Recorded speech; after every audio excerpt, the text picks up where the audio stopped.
C'est génial parce que j'étais avec un armurier là-bas qui avait réceptionné énormément d'armes qu'il devait détruire. Tu sais, il y avait eu des meurtres, il y avait eu plein de trucs avec toutes ces armes, des vieux pistolets, plein de choses. Et il y avait une petite étiquette dessus, je me souviens, où il y avait écrit à quoi avait servi l'arme. Et j'ai trouvé ça génial. Et ces armes-là avaient une histoire et même... Tu vois, l'arme en elle-même était très jolie. C'est des armes que tu vois que dans des vieux films, dans des vieux films de western. Des fois, il y avait des tout petits pistolets comme ça. Il y avait des trucs avec des longs canons. Enfin, je trouvais ça génial en fait de pouvoir toucher à tout ça et de pouvoir avoir la chance de voir tout ça.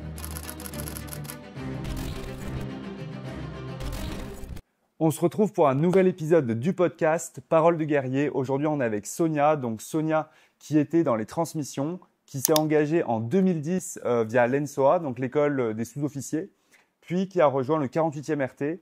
Donc Sonia, au cours de ta carrière, tu as plutôt décidé de t'orienter vers des SP comme le TIOR, l'ORFA. Donc ORFA et avant ça, c'était Le top. le top. J'avais un petit trou, merci Sonia.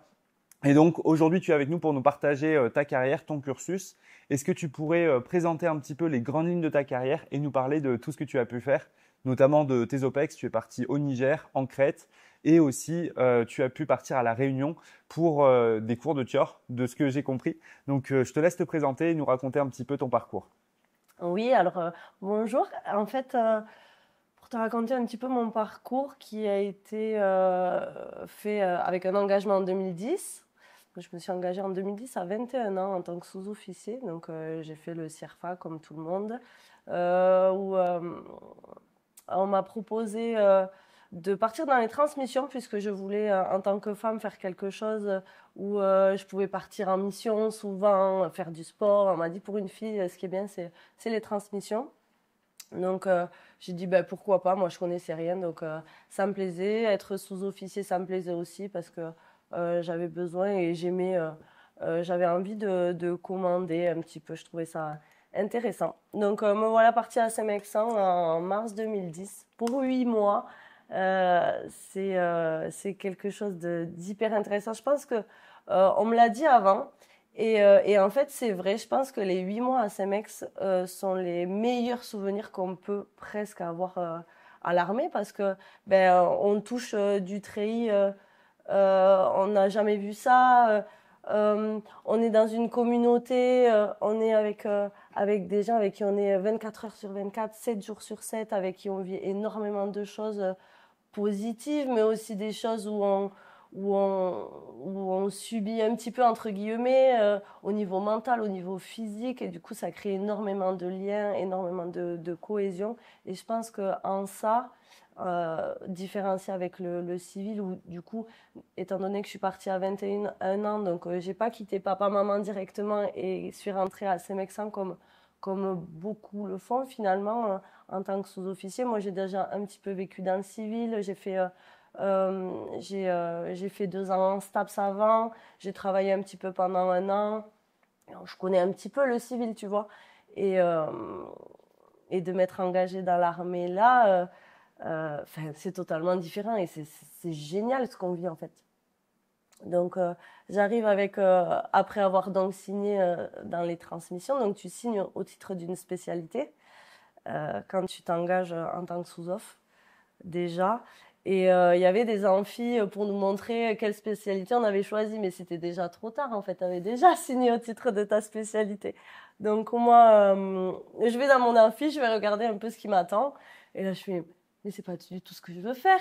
Moi je veux pas travailler chez SFR, les télécoms, tout ça, ça m'intéresse pas. Moi je fais du sport, j'ai envie de bouger, de faire des OPEX, d'aller au combat. Enfin, moi c'est ça qui me faisait rêver, c'est ça qui me donnait envie. Hum, J'étais un petit mec dans ma tête, tu sais. Moi, les bureaux, j'en voulais pas. J'ai toujours été plus en lien avec les garçons, sport de garçons. J'ai commencé le rugby à la fac et tout. Donc, moi, j'étais vraiment dans tout ça, la cohésion, les hommes avec les hommes avec un grand H, bien sûr. Et, euh, et j'arrive avec l'aspect des transmissions et j'ai une copine à côté qui, elle, était en génie combat.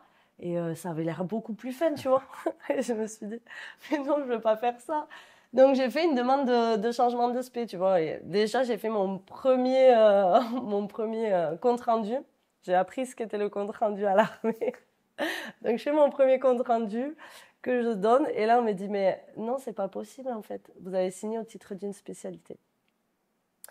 Donc voilà, je continue mes 8 mois à CEMEX avec ma spécialité transpure parce qu'il y a des spécialités comme la radio où tu peux aller dans n'importe quel régiment. Donc, dans n'importe quel régiment de mêlée, d'infanterie, tout ça. Mais ma spécialité, qui était une spécialité donc ERZ, c'était emploi des réseaux de zone. Avant, ça ne s'appelle plus comme ça maintenant. C'est une spé transpure, donc tu es muté dans un régiment de transmission simplement. Et tu fais que du boulot qu'avec des transmetteurs. Au fur et à mesure de mes 8 mois à CEMEX, donc on fait un stage commando, donc on fait une semaine à Collioure, une semaine à Montlouis, et là je découvre les TIOR. Donc les TIOR, donc, qui est dans le jargon civil du self-défense, on va dire. Oui. On peut l'associer à ça. Self-défense, c'est très bien. C'est très bien. Ça parle. Voilà, voilà. Il y a un peu de Krav Maga, il y a pas mal de sports de combat qui sont entremêlés et on va dire c'est plus du self-défense, des choses qu'on utilise plus pour Sentinelle, Vigipirate. À ce moment-là, c'était plus ça. Maintenant, ça a changé, ça aussi. Du coup, étant moniteur, donc on en parlera après, ça a changé et maintenant on le passe en C4. C'est plus pour tuer et que le côté self-défense civile n'existe plus.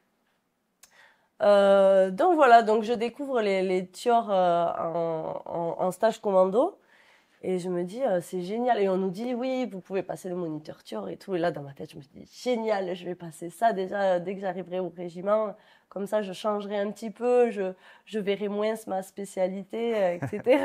Ce sera chouette. Donc j'ai ça dans la tête, on fait des TIOR, c'est du combat, mais c'est quand même dur quand même, tu vois. En plus, on était en même temps là-bas que des commandos, vu que c'est un stage commando, il y avait des commandos parachutistes sur place. On les voyait avec casque en mousse, qui se tapaient dessus. Il y en a même un, je me souviens, qui était en sang et tout. J'ai dit, waouh, mais c'est ça que je veux. Moi, je voulais que des trucs comme ça. Je fais mes 4 mois de spécialisation. Après, donc, c'est à Rennes, l'école des transmissions. Donc, je fais 4 mois là-haut, dans le froid, avec une spécialité moins intéressante pour moi. Et puis, j'arrive en régiment, petit sergent qui arrive en compagnie, où on te dit à CEMEX, le sergent, il doit commander les militaires du rang. Et tu vois que c'est différent quand tu arrives en compagnie parce que tu as des vieux capots-chefs qui sont là depuis des années, qui connaissent le métier. Il faut se faire respecter. Et en fait, je pense qu'il faut avoir l'intelligence de trouver le juste milieu, tu vois, avec ce qu'on te dit à CEMEX où le militaire du rang, c'est vous qui commandez, il n'a rien à dire, vous êtes sergent, vous serez sergent demain, c'est vous qui devez imposer votre grade et être rigoureux là-dessus. Et quand tu arrives, c'est tout autre en fait.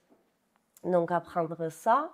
Et ensuite, j'ai passé différents monitorats. Donc, comme tu l'as dit au début, donc moniteur TIOR, moniteur PSC1, donc secourisme et top, ouais, plutôt en fin de carrière.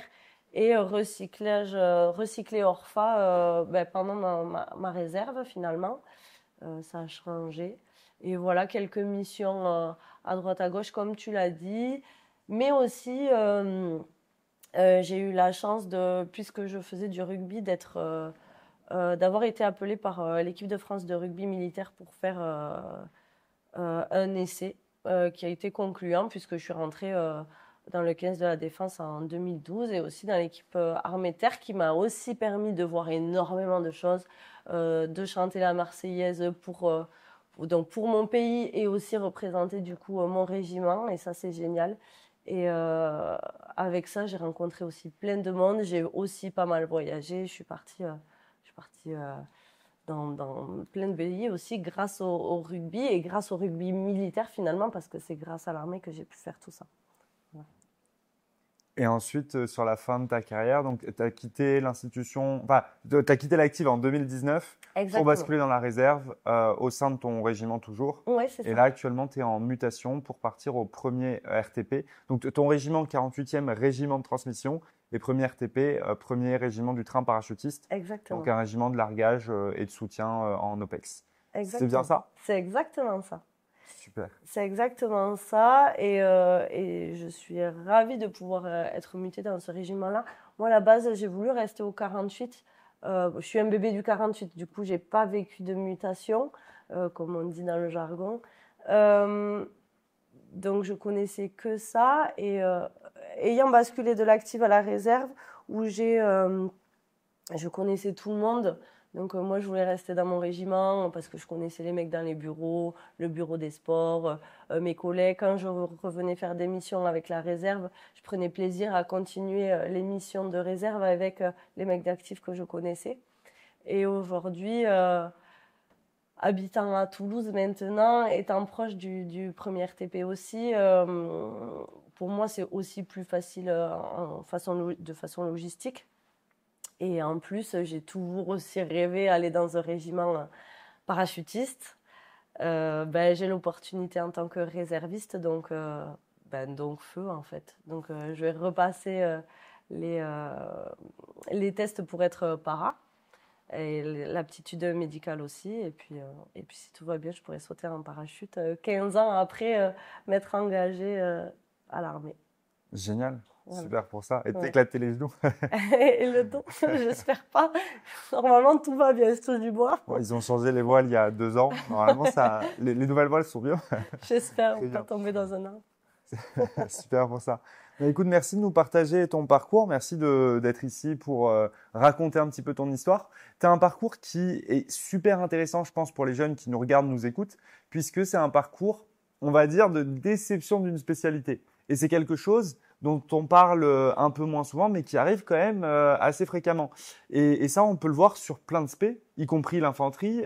En fait, quand on attend quelque chose d'une spécialité, qu'on arrive et que c'est pas la réalité, on est forcément déçu. Et donc le but, c'est de pouvoir connaître le plus possible une spécialité avant de s'y engager. Donc c'est hyper intéressant que tu sois là pour nous parler justement de ça.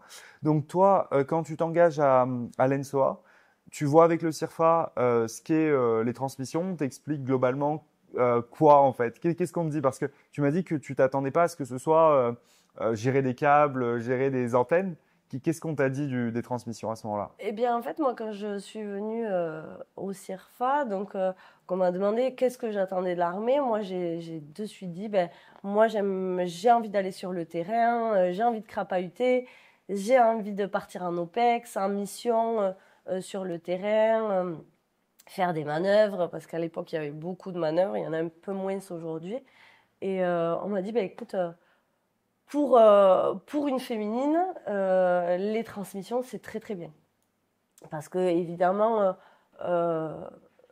pour les masculins, je pense qu'un masculin qui dit quelque chose comme ça, il part plus facilement en arme de mêlée, quoi. Mais voilà, comme elle disait, pour une féminine, c'est mieux. Et moi, et effectivement, c'était le cas. Mission, OPEX, manœuvre, il y avait tout ce qu'il faut.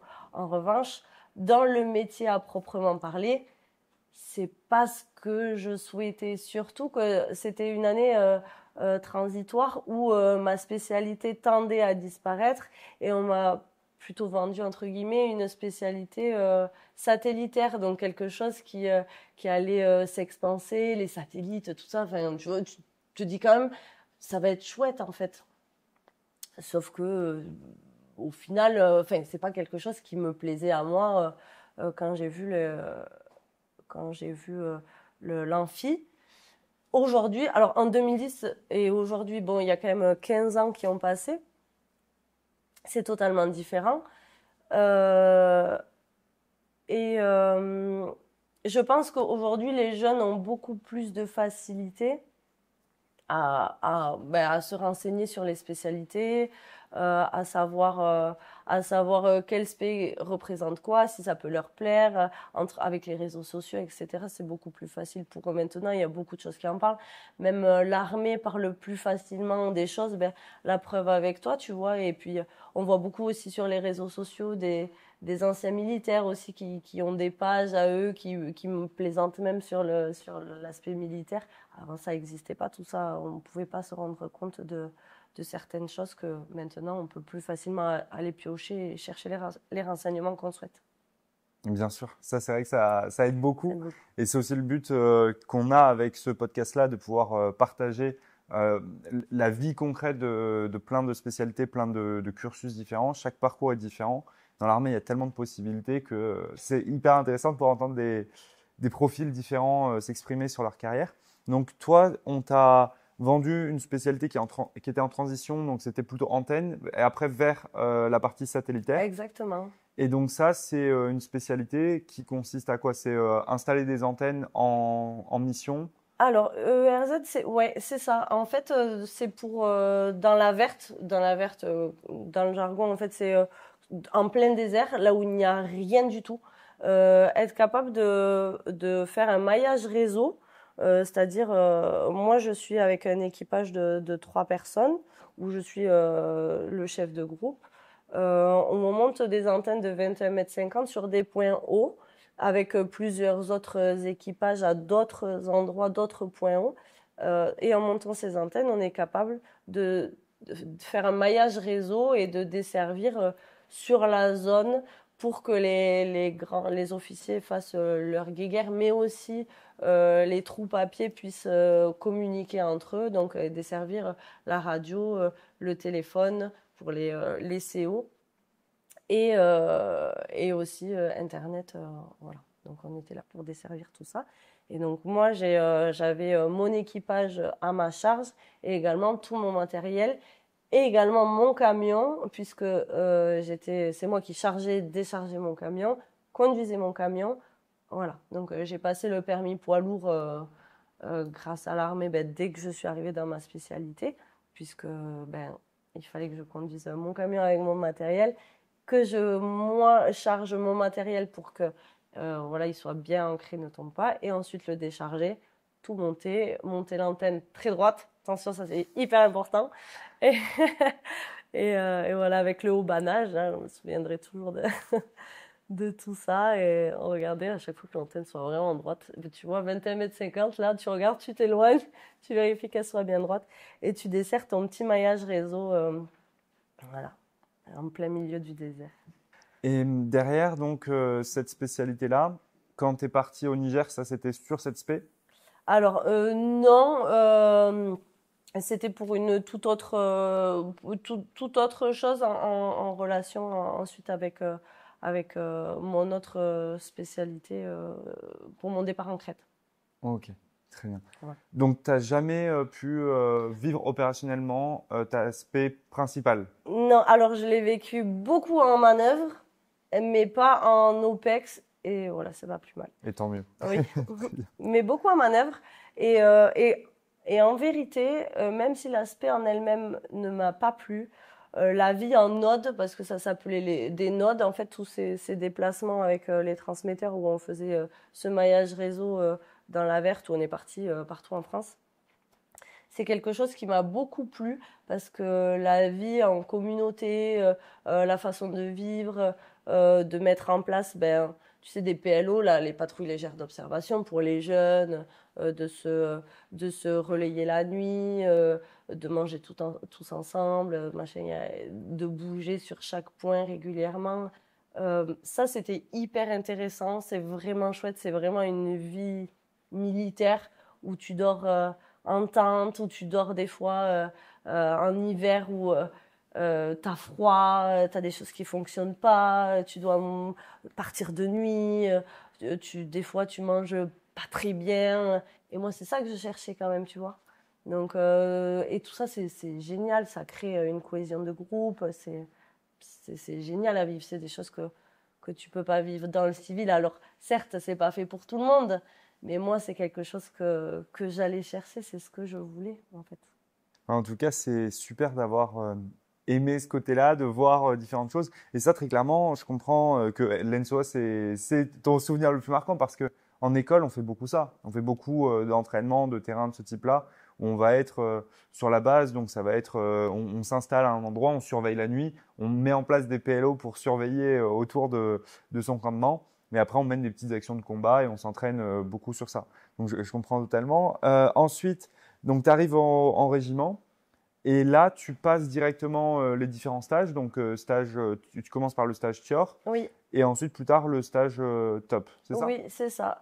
Assez rapidement, quand j'arrive à Agen, après ma spécialité, après être rentrée de Rennes pour mon stage de spécialité, je demande à passer le moniteur TIOR au bureau des sports, savoir quand est-ce qu'il y a le prochain. Hein.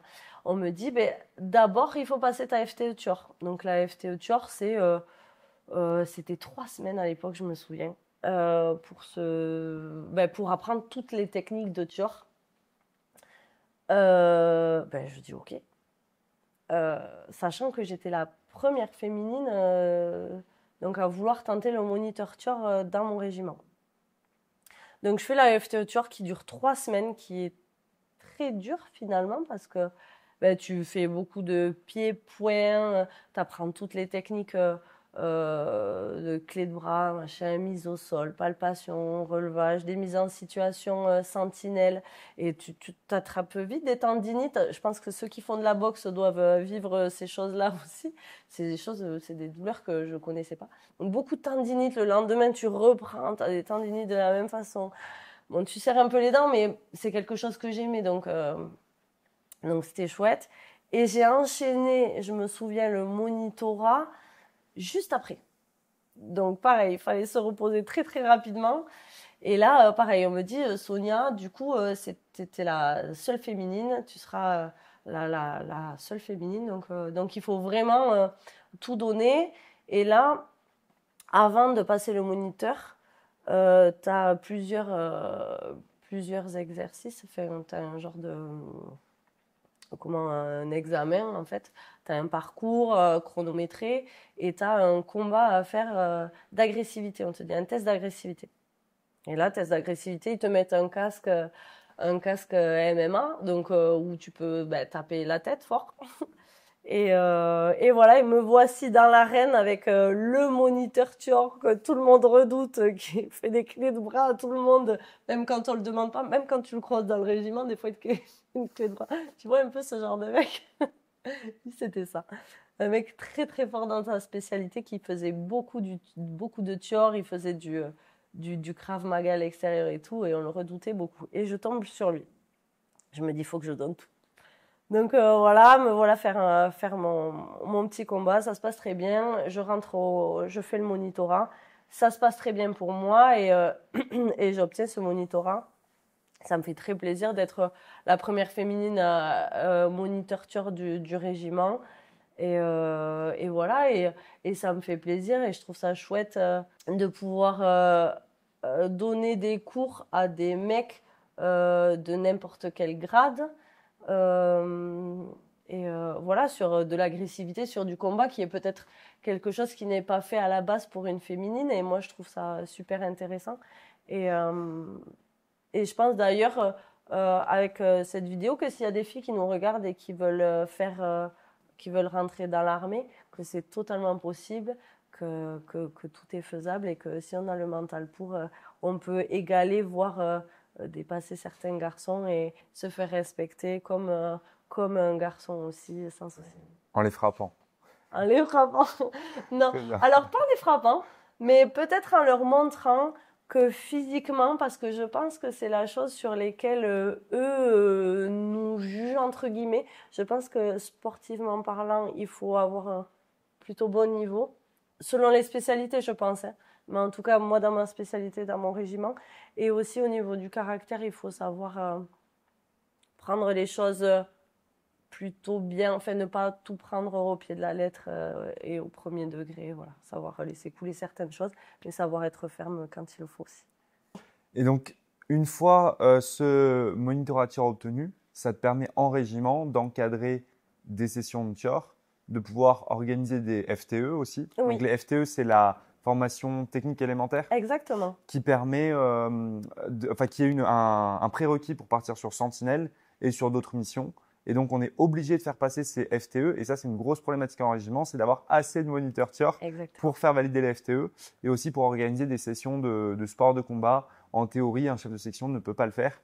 Et donc, il faut un moniteur tiers pour pouvoir encadrer ce type de session. Donc, ça t'a permis derrière de pouvoir donner des cours. Qu'est-ce que tu as pensé est-ce que ça t'a plu? Oui, énormément. En fait, franchement, je pense que ce côté instruction me plaît beaucoup et j'ai découvert ça à l'armée encore plus. J'aime beaucoup apprendre, faire apprendre. J'aime beaucoup donner des conseils. J'aime beaucoup délivrer des choses que je connais. Je prends énormément de plaisir à ça. Donc je trouve ça génial et encore plus dans des choses qui me plaisent.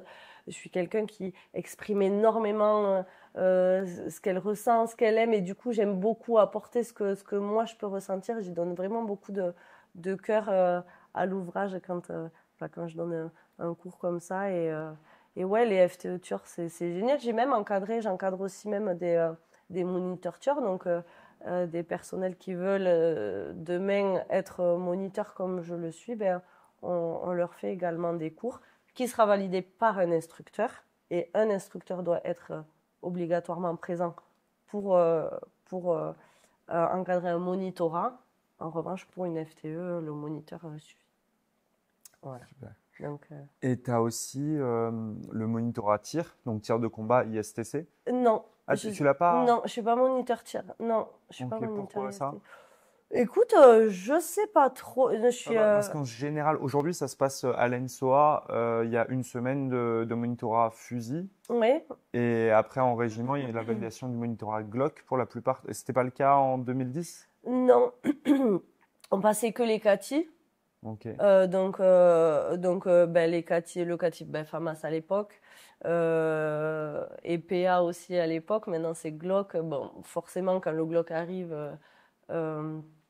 tout arrive, on repasse les autres CATI, mais c'était que les CATI qu'on passait, donc pour pouvoir tirer aux armes, comme CATI ANF1, j'ai passé 12-7, voilà, même les armes lourdes pour pouvoir tirer en régiment. Donc même si j'ai une spé trans pure, j'ai pu toucher de la grosse arme, de l'arme lourde et tirer avec, puisque j'étais aussi armurière de ma compagnie. Puisque quand tu arrives aussi au sein d'une compagnie, on te donne des attributions, choisies ou non. Moi, je voulais évidemment être en sport. Tu sais, donc, quand tu es référent sport, tu t'occupes du sport de la compagnie. Quand tu es référent munitionnaire, c'est toi qui gères les munitions quand on part sur le tir. Et moi, j'étais armurière. Donc, je gérais tout l'armement de la compagnie. Donc, on a l'armurerie où il y a toutes les armureries de toutes les compagnies. Dans notre cas à nous, j'étais à la 4e compagnie et j'étais armurière pendant quelques années. Donc, j'ai eu la chance de connaître très bien les armes, de savoir les démonter, remonter, de pouvoir faire toutes les préparations VTA, tu sais. Voilà, alors ça, c'est un peu moins drôle. Donc là, sur ça, en tant qu'armurière, tes responsabilités, c'était d'aller faire les perceptions. Oui. Donc dans un régiment, en fait, les gens ne ramènent pas leurs armes chez eux. C'est important à préciser. En fait, les armes sont dans une armurerie qui est sécurisée et il y a une alarme, donc il faut un accès. En fait, il y a que certaines personnes qui peuvent rentrer dans l'armurerie. Et les soldats et même, que ce soit militaires du rang, sous-officiers ou officiers, s'ils n'ont pas l'accréditation, ils ne peuvent pas rentrer. Donc, il faut cette carte-là, cette accréditation qui permet de rentrer dans l'armurerie, de désactiver l'alarme et de pouvoir gérer les armes. Donc là, c'est ce que Sonia pouvait faire. Et il y a des responsabilités derrière, c'est de devoir faire en sorte que l'armurerie soit propre, bien rangée et derrière de donner les armes aux personnes qui viennent les percevoir. Donc, de vérifier que la personne qui vient demander une arme a bien un bon de perception d'armement, que c'est validé, que c'est autorisé et que la personne qui demande une arme ne demande pas n'importe quelle arme non plus. Donc, c'est très contrôlé. Et derrière, ça permet d'éviter qu'il y ait des soucis de sécurité.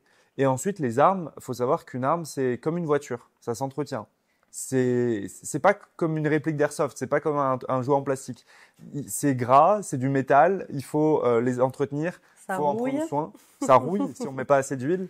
Et derrière, il y a des visites techniques annuelles, donc la VTA. Exactement. Et cette visite technique annuelle est redoutée par tous les militaires parce que c'est 3-4 jours d'affilée où il faut nettoyer les armes comme pas possible pour qu'elles soient brillantes et que la personne qui vient faire la VTA ne salisse pas ses gants blancs en prenant les armes pleines Exactement. d'huile. Donc, tu avais cette responsabilité-là. Et est-ce que cette tâche en plus t'a plu? Alors, elle m'a plu au départ, mais elle a duré longtemps. Ouais. Donc, elle me plaisait moins, à force. Mais au départ, elle m'a plu. C'est super intéressant de connaître l'armement, même l'armement collectif, comme la NFE, la 12-7. C'est génial parce que c'est nous qui sommes en charge de ça. C'est nous qui faisons les vérifications. Et même quand je suis partie à La Réunion, en mission, j'ai eu la chance, donc j'étais armurière à La Réunion aussi. Donc en plus de ce que je fais comme les autres finalement, donc c'est vraiment une tâche en plus. Je faisais mon travail quotidien et en plus de ça, j'étais à l'armurerie. Et c'est génial parce que j'étais avec un armurier là-bas qui avait réceptionné énormément d'armes euh, qui devait détruire, tu sais, il y avait eu des meurtres, il y avait eu plein de trucs avec toutes ces armes, des vieux pistolets, plein de choses. Et il y avait une petite étiquette dessus, je me souviens, où il y avait écrit à quoi avait servi l'arme. Et j'ai trouvé ça génial. Et on discutait de ça. Passion macabre là quand même. Non, mais j'avoue. Mais je trouvais ça, c'est génial. Enfin, l'histoire n'était pas folle, mais ces armes-là avaient une histoire et même, tu vois, l'arme en elle-même était très jolie. C'est des armes que tu vois que dans des vieux films, dans des vieux films de western. Des fois, il y avait des tout petits pistolets comme ça, il y avait des trucs avec des longs canons. Enfin, je trouvais ça génial en fait de pouvoir toucher à tout ça et de pouvoir avoir la chance de voir tout ça. Après, oui, c'est un peu macabre, mais on est militaire aussi, hein, tu sais. Et donc, ces armes qui ont été récupérées par la police, Ouais, c'est ça. confiées à l'armée française pour être détruites. Exactement.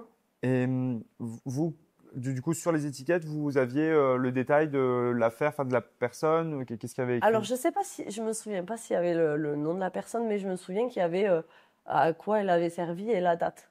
Ok. Voilà. Donc, par exemple, il y avait écrit meurtre, Ouais, c'est ça. meurtre d'un homme. Oui, c'est ça. Ok. Et ces armes-là, donc, pour les détruire, comment ça se passe? Alors, je me souviens plus exactement. Je sais qu'on démontait tout en fait Ah, vous l'arme. démontiez? Oui, Et pour récupérer et par fond, chaque pièce allait à un endroit différent. Enfin, le plastique d'un côté, le oui, métal après, de pour l'autre. être récupéré fondu. Ouais, voilà, Ok. je pense. Ok. Ouais, donc c'est pas comme la destruction de munitions où là on fait tout Ouais, exploser. non, oui, c'est pas pareil. Ok, très bien.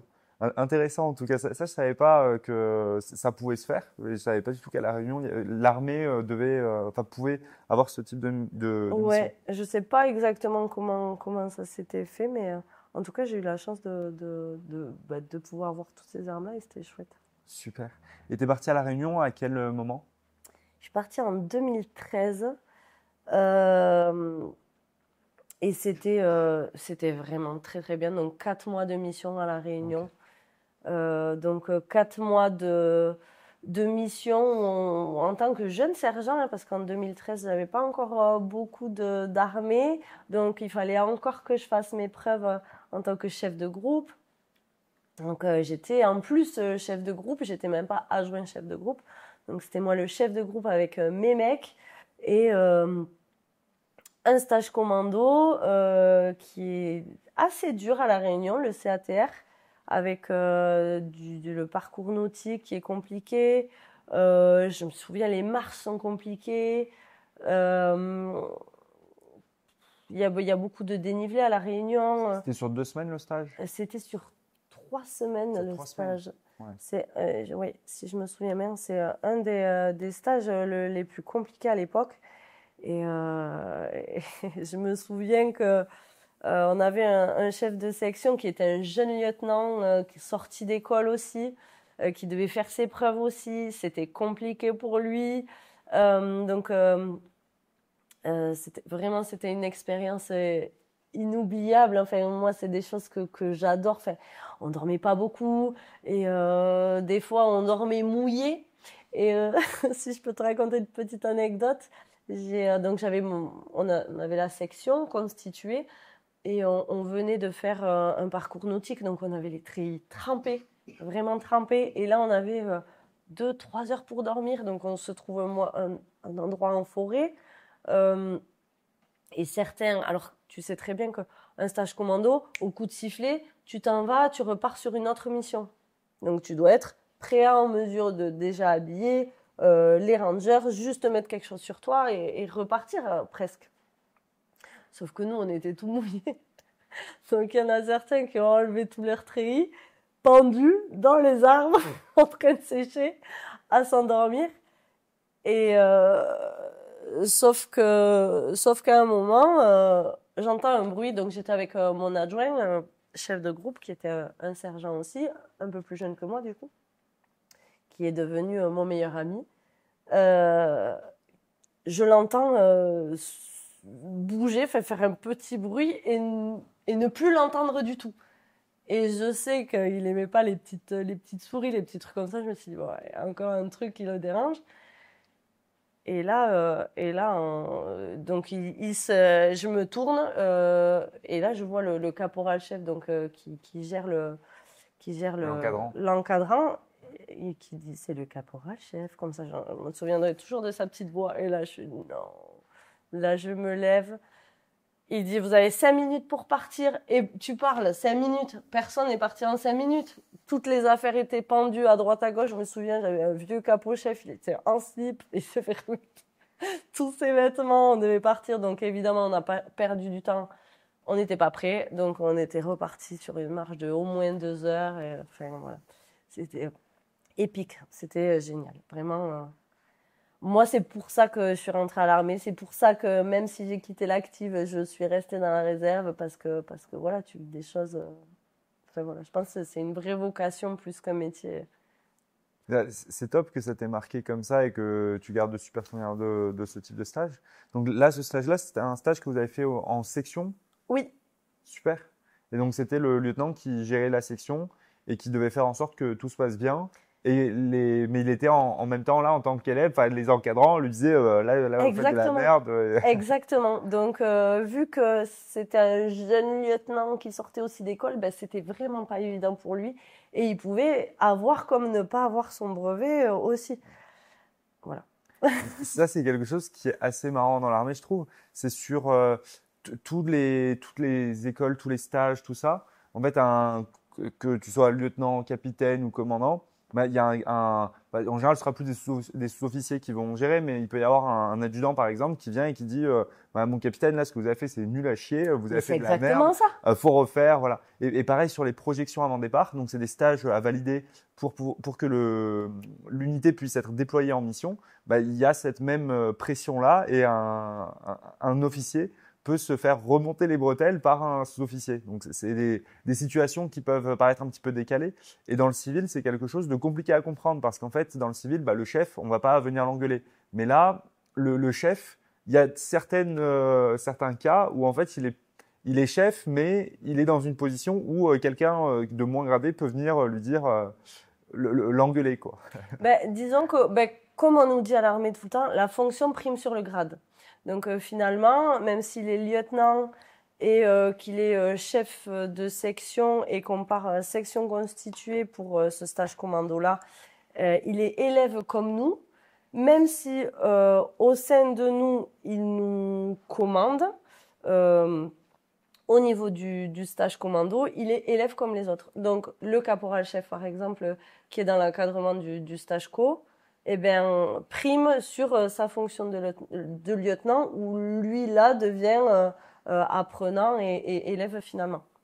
Donc, il peut facilement, caporal-chef peut facilement dire au lieutenant ce que tu as fait, c'est de la merde en fait. Comment tu gères ta section, comment tu gères tes mecs. Et c'est arrivé malheureusement plusieurs fois. Voilà. En vous voyant, normalement. Presque. Si toi, là, normalement, tu peux pas. Mais bon. Je me souviens plus de ce détail, mais la décence voudrait qu'il se fasse vous voyez quand même. Comment tu as réussi à prendre ta place en tant que sergent en arrivant en unité? Comment ça s'est passé? Alors, pour moi, ça s'est très bien passé. Je me souviens même, et pour nous, ça c'est des compliments, qu'on m'ait dit que, donc après 2 ans, quelque chose comme ça, qu'on m'ait dit qu'on pensait que j'étais sous-officier semi-direct. Donc il y a les directs qui rentrent directement à Saint-Mexan, qui passent du civil à l'école des sous-officiers d'active. Et le semi-direct ben, qui rentre à l'armée en tant que VAT et qui ensuite ben, passe par la voie interne pour passer sous offre. Et pour nous, c'est un compliment de nous dire qu'on est semi-direct, c'est-à-dire que on arrive à se mettre à la place de l'EVAT pour le commander. Et du coup, donc ça me faisait un peu plaisir qu'on me dise ça parce que c'est pas évident de rentrer jeune sergent, féminine, ou comme je te disais, il y a des caporaux qui ont 2, 3 ans de service, ok, mais c'est surtout les capots-chefs.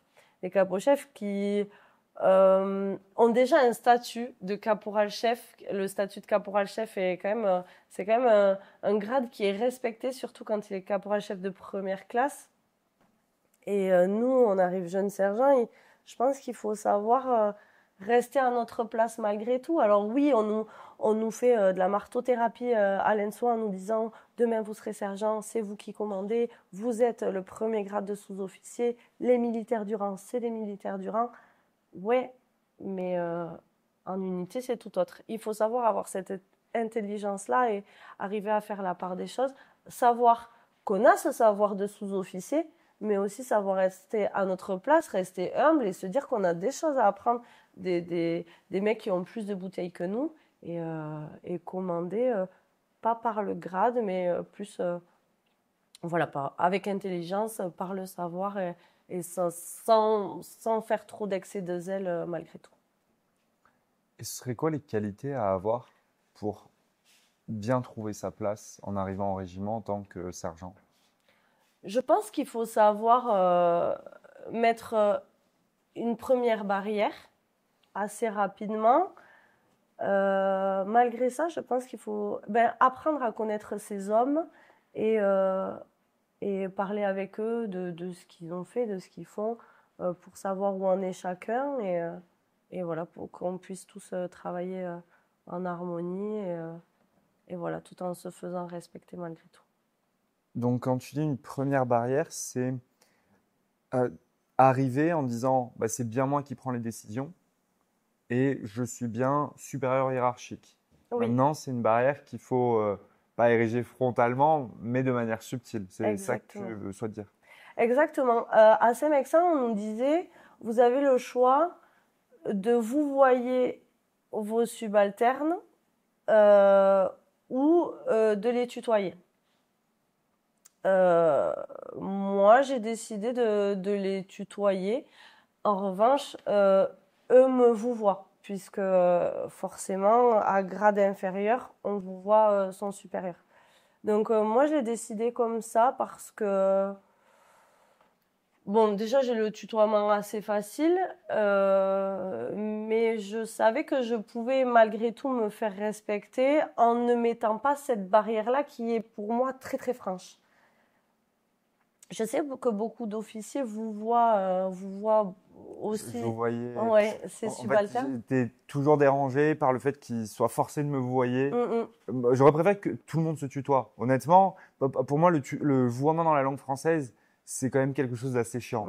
Aujourd'hui, ça sert à rien. Juste, ça fait chier. On se dit, est-ce que je le tutoie? Est-ce que je le vouvoie? Et je trouve que c'est une perte d'humanité, une perte de lien qui est vraiment dommage. Parce que une personne peut se sentir attaquée si on la tutoie, alors que c'est juste pour créer du lien, juste pour lui parler normalement. Et c'est vraiment quelque chose qui m'a dérangé, ça, dans l'armée, de devoir tutoyer ses subalternes et que eux nous voient. Donc, j'ai préféré adopter le vouvoiement à chaque fois. Et il y a juste quelques fois où je me suis retrouvé dans des stages avec des sous-officiers ou militaires du rang, où c'était des stages où on était tous élèves. Oui. Et là, pour le coup, je leur ai dit de me tutoyer. Et on s'est tutoyé, mais parce qu'il n'y avait pas de besoin de hiérarchie.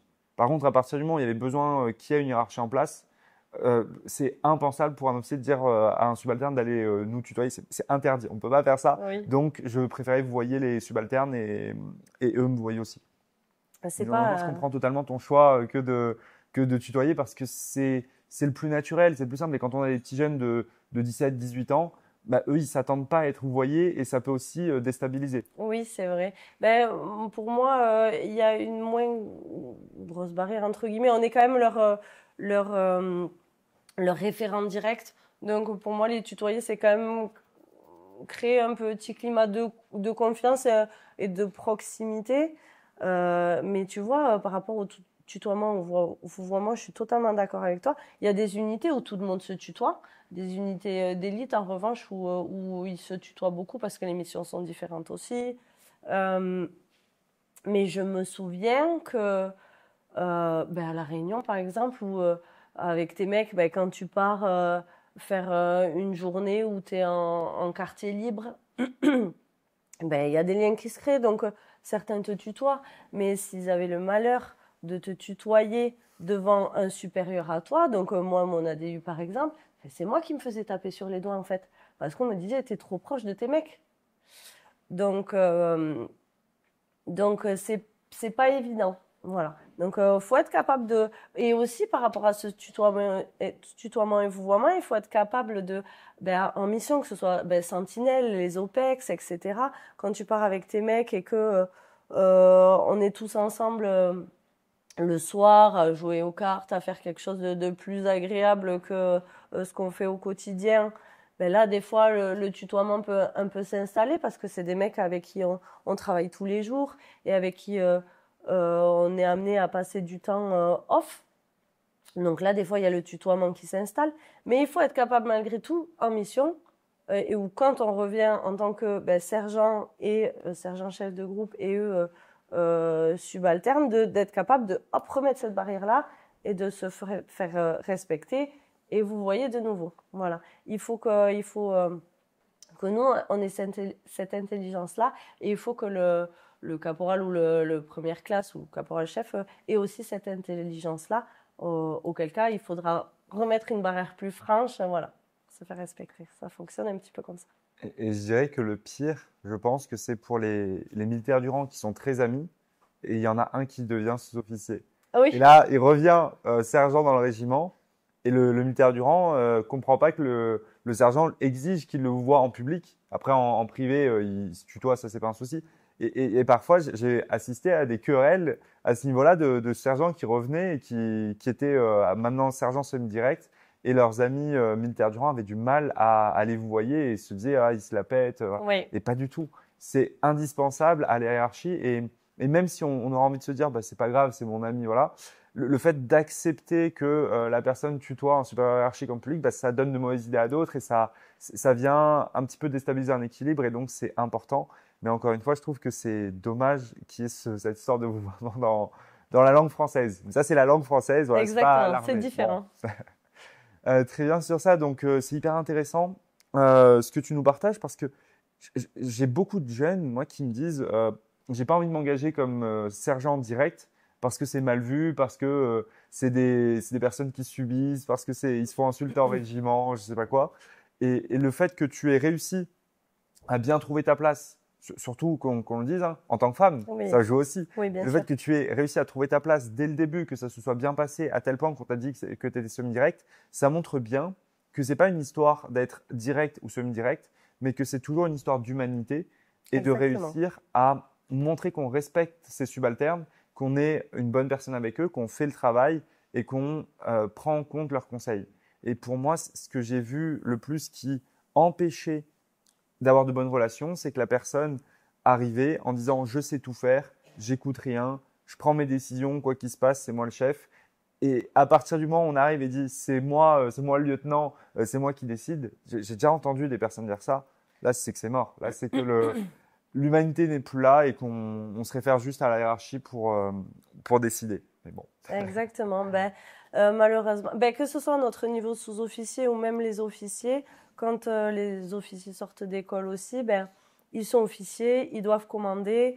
Et c'est vrai que certains, en sortie d'école, ben, mais ne sont même pas capables de déléguer. Et moi, j'ai eu ce problème-là avec notre officier avec qui on est parti à La Réunion, par exemple. C'était très difficile et c'est presque nous, sergents, chefs de groupe, qui l'avons éduqué, entre guillemets, pour lui dire, mais mon lieutenant, déléguez, laissez-nous faire des choses. On est sergent, on est force de proposition, on est là pour vous aider. Il faut que vous nous laissiez faire, en fait. Vous pouvez pas tout faire, vous.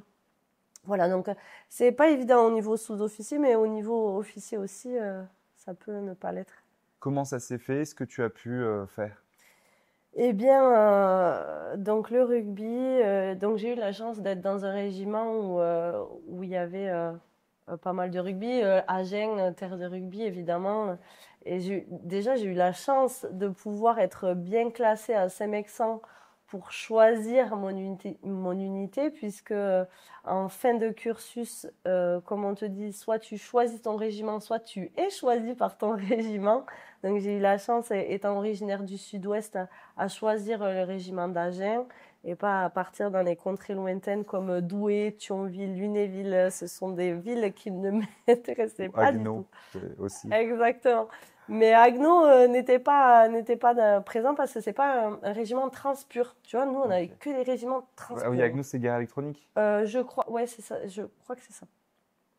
Donc voilà, j'étais à Agen, terre de rugby, c'était génial et du coup forcément au bureau des sports, celui qui gérait le bureau des sports faisait du rugby, a entendu parler que je faisais du rugby et du coup ça monte assez rapidement et on me propose de faire des tests de sélection pour rentrer en équipe de France militaire.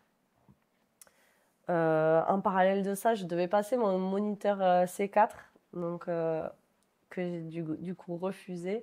Et d'ailleurs, j'ai eu une mauvaise notation à cause de ça, puisque... C'était soit en fait, ça se superposait, c'est ça? Oui, en même temps. Les sélections France Rugby et le monitorat C4. Oui. Et toi, tu as choisi... Oui, en fait, j'avais tractionné auprès du capitaine pour partir au monitorat C4, parce que c'est quelque chose que je voulais vraiment faire. Et en même temps, je reçois la convocation pour passer les sélections de France. Et là, je me dis... moniteur C4, je pourrais le repasser. Peut-être les sélections France, c'est ma seule opportunité. Et donc, je décide de choisir cette option-là. Donc, bon, je me fais cranter derrière. Je perds un an au niveau de ma montée en grade, mais c'est pas grave. Ça valait largement le coup. Donc, voilà. Donc, juste une petite précision, là, c'est ton CDU, ton commandant d'unité, qui est responsable de ta notation annuelle, qui fait les notations annuelles. Donc, le chef de section fait la notation, c'est en avril. Non, il prépare la notation en avril. Ensuite, le commandant d'unité va valider ça en juin. Et chaque année, du coup, il y a des notations de ce type-là.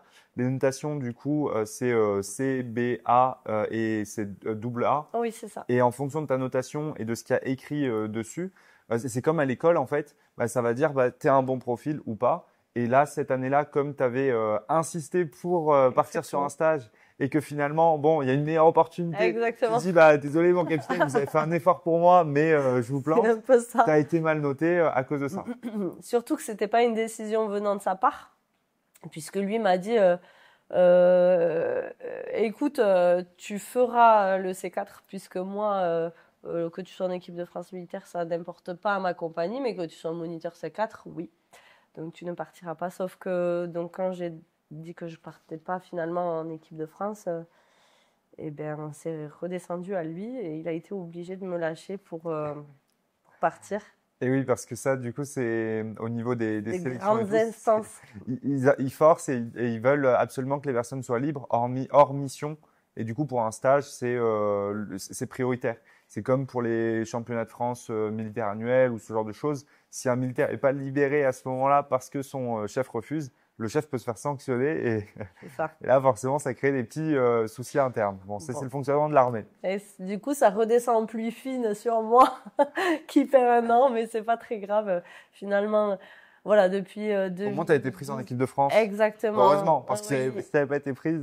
Oui, j'ai été prise en équipe de France militaire, c'était génial. J'ai fait énormément de choses.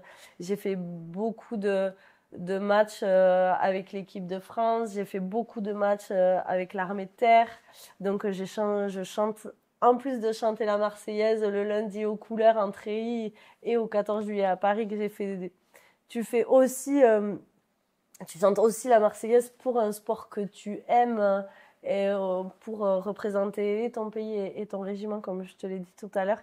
Et ça, c'est absolument génial. En fait, j'ai pu, j'ai joué dans plusieurs pays. J'ai pris des avions militaires parce que des fois, eh ben, on prend pas des avions, on prend pas les avions civils, on prend on prend les vannes militaires et du coup, on est entassé des fois dans des avions, dans les casas, les trucs comme ça. C'est chouette, c'est des opportunités, des choses que tu vivras jamais dans le civil, se faire amener le ballon par hélicoptère, jouer à Jean-Bouin au stade français, partir en Finlande, enfin, c'est génial en fait, on vit des choses incroyables et encore plus, euh, finalement, encore plus que faire du rugby dans le civil, faire du rugby dans le militaire, eh ben, tu partages encore plus de choses parce que tu fais le même métier, tu as le même métier passion, qui est un métier passion, et la même passion sportive avec ces filles-là. Ça crée des liens incroyables, c'est vraiment des expériences incroyables.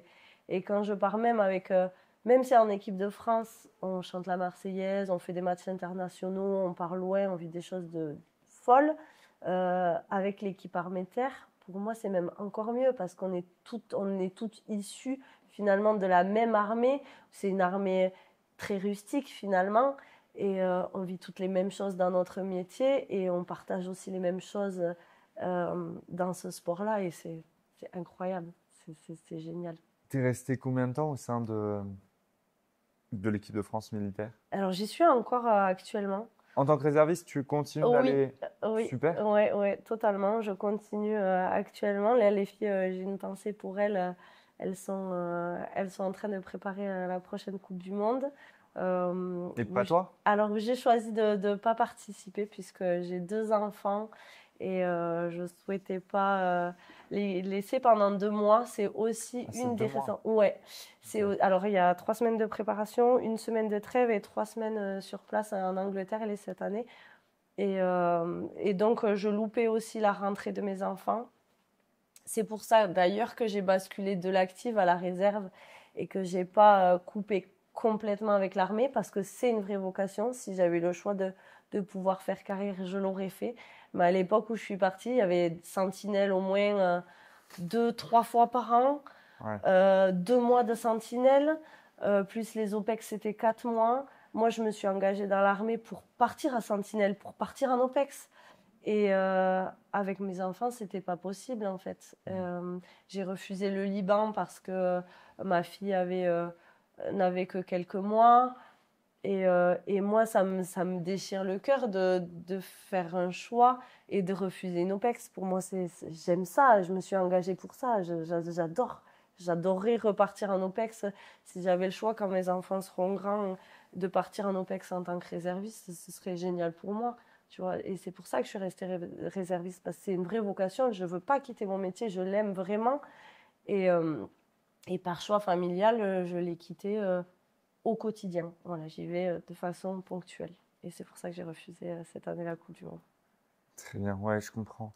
Les choix familiaux, bon, parfois ça peut être compliqué. C'était très compliqué à décider. J'ai mis beaucoup de temps à y réfléchir, à peser le pour et le contre. Mais voilà, mon choix est fait, je ne le regretterai pas. Super. Tu nous as parlé de la Réunion, du Niger, et après ça, tu es parti en Crète aussi, Oui, donc au sein du SAS, donc le SAS de décompression post-OPEX. oui. Donc en fait, les militaires, quand ils partent en OPEX, à la fin, ils vont passer une semaine dans un SAS, donc ça peut être en 3 jours. Crète, 3 jours, pardon. 3 jours, si c'est bien géré, parce que parfois ça va être 0. Donc ça peut être en Crète, enfin Crète plus aujourd'hui, mais aujourd'hui c'est plutôt la Corse. C'est Avant ça. ça, il y a aussi eu la Grèce, il y a eu différents endroits. Oui. Et au sein de ces SAS, il y a différentes personnes qui viennent encadrer, que ce soit sur le plan émotionnel, sur le plan mental, sur le plan aussi juridique, s'il peut y avoir différentes questions, problématiques au cours de l'OPEX, pour que les militaires puissent rentrer chez eux dans de bonnes conditions, se sentir bien. Et toi, tu étais une de ces intervenantes pour aider les militaires qui rentrent d'OPEX à se sentir bien. Comment est-ce que tu l'as vécu? Qu'est-ce que tu as pu faire exactement? Alors, comment je l'ai vécu? Très bien déjà, puisque nous, c'est des missions de 1 mois où c'est considéré comme une OPEX. Donc, c'est génial. Euh, Eux font 3 jours, comme tu l'as dit, et s'ils ont la chance de le faire, en fait, c'est le chef de corps qui décide s'ils ont besoin ou non, en rentrant d'opération extérieure, d'un sas de décompression selon la mission.